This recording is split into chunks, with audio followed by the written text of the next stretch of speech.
How's it going, Jack Tackers, and welcome back to another video for you guys. Today I'm going to be doing my review for Marvel's Secret Invasion Season 1, Episode 1, which was titled Resurrection. And oh boy, I cannot believe the show is finally here. Feels like we've been waiting a while for this, and I don't know, I'm just very excited that the first episode is finally out. And going into this series, I was incredibly curious, just to see how they were going to tackle this storyline in the MCU. And admittedly, I've never read the comic book version of Secret Invasion, but from everything I was hearing online, this story just seemed absolutely insane and just exciting overall. So yeah, with that being said, my hype was kind of through the roof in a lot of ways. I was interested to see Nick Fury back in action. Emilia Clarke plays a main character in this show, so that also intrigued me because, well, I'm just a big fan of her. And it had also been said that this series was going to be a bit more, kind of serious with its tone, and early reviewers expressed that there were like a lack of jokes and that MCU humor. So that was something I noticed quite a bit in just this first episode, to be honest. Now, that's not to say there's no comedy in this episode, because there are a few lines in here that I found to be quite funny. But yeah, overall, this first episode definitely seemed to be taking itself a bit more seriously compared to some other MCU projects, and I just really liked that. Now, in general, did I enjoy this premiere? Yes, I did. I feel like it was a solid introduction to this story that really keeps you on your toes with, just a bunch of suspense and paranoia, twists. This episode really captured all of those three things quite well, in my opinion. And that's truly part of the reason I found so much enjoyment from it. But with that being said, though, I still wouldn't say this was like an amazing episode or anything. I do think there's kind of a lot of exposition that kind of has to be set up, and you're introduced to a lot of new characters.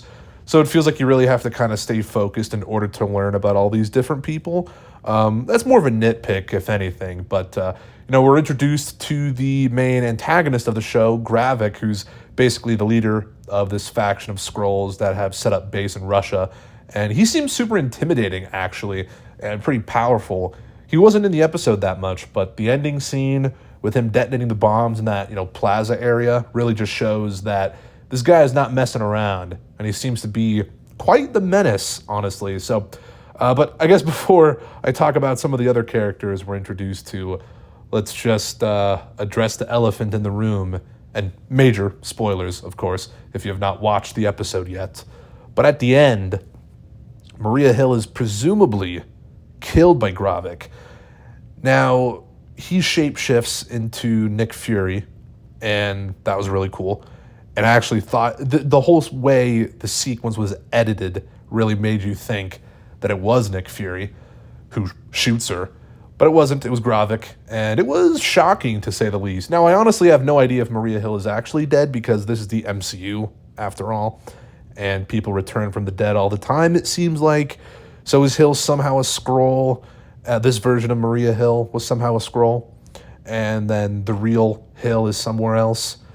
I feel like that would be such a stupid cop-out, though, and I think it'd be kind of predictable if they went down that route, because they established pretty early on in this show, like literally the opening scene, that anyone can be a Skrull. We think Agent Ross is just Agent Ross, but then he falls off the building, which was very shocking, because we think it's Agent Ross, and it's revealed that he was a Skrull this whole scene.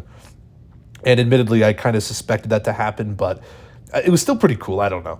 Anyways, getting back to Hill, though, I think she should genuinely stay dead.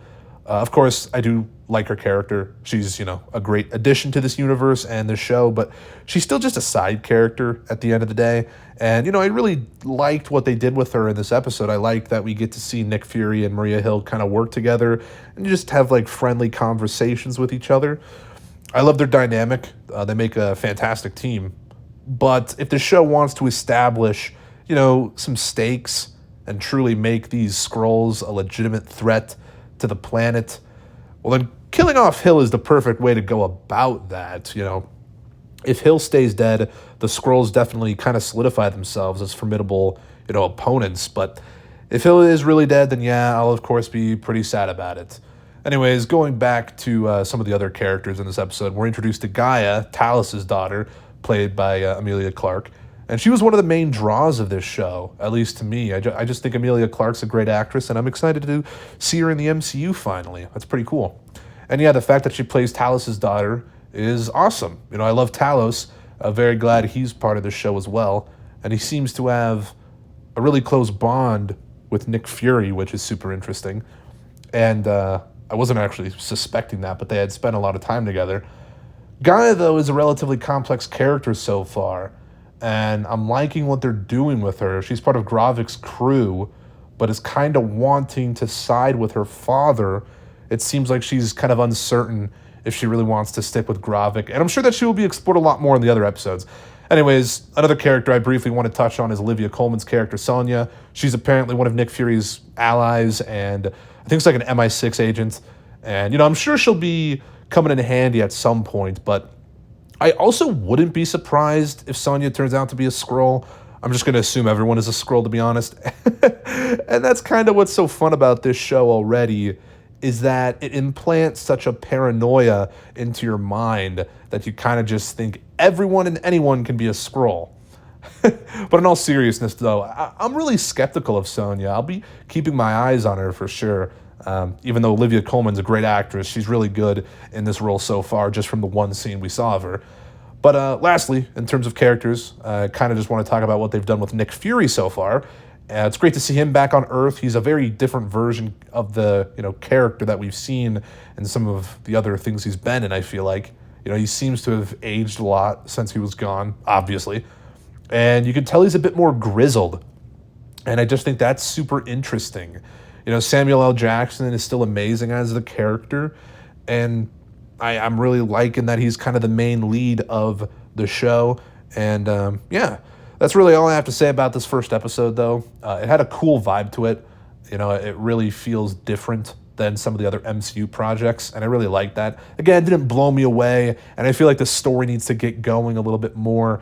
We see more reveals, and we have some of the stuff with Rhodey and the President in this episode as well, but I think we'll see some of that come into play a bit more as well. One other thing, though, I will say, I guess, forgot to mention, the opening credits were created using AI. That's definitely a negative I have with the episode. There's a lot of hubbub about that online right now. Ooh, they were created with AI. I thought AI is kind of a fad. Like, I think it'll kind of go out of fashion soon. But I don't know. It's been a little bit now. And now that the MCU is using AI, which admittedly it looks kind of cool in the credits, but I don't know. That's just kind of stupid. Bit of an issue. I did not really like that. Really loved the music, though. The score was pretty haunting, actually. Set a very good kind of like atmosphere. So I guess I did have a few more things to say about the episode. Anyways, I'm just incredibly excited to see where the rest of this series goes. I'm enjoying it so far. It's pretty solid, and I'm sure it'll get better. Or at least I hope it gets better and better with each episode as the story unfolds. So yeah, what are your thoughts on the first episode of Secret Invasion? Did you like it? Did you hate it? Or were you somewhere in between? Very curious to see what you guys have to say about it, so post your thoughts and comments down below. And if you liked this video, make sure to give it a thumbs up, subscribe if you're new, check out my Letterboxd and Twitter down in the description, and I'll see you guys in the next one. Peace.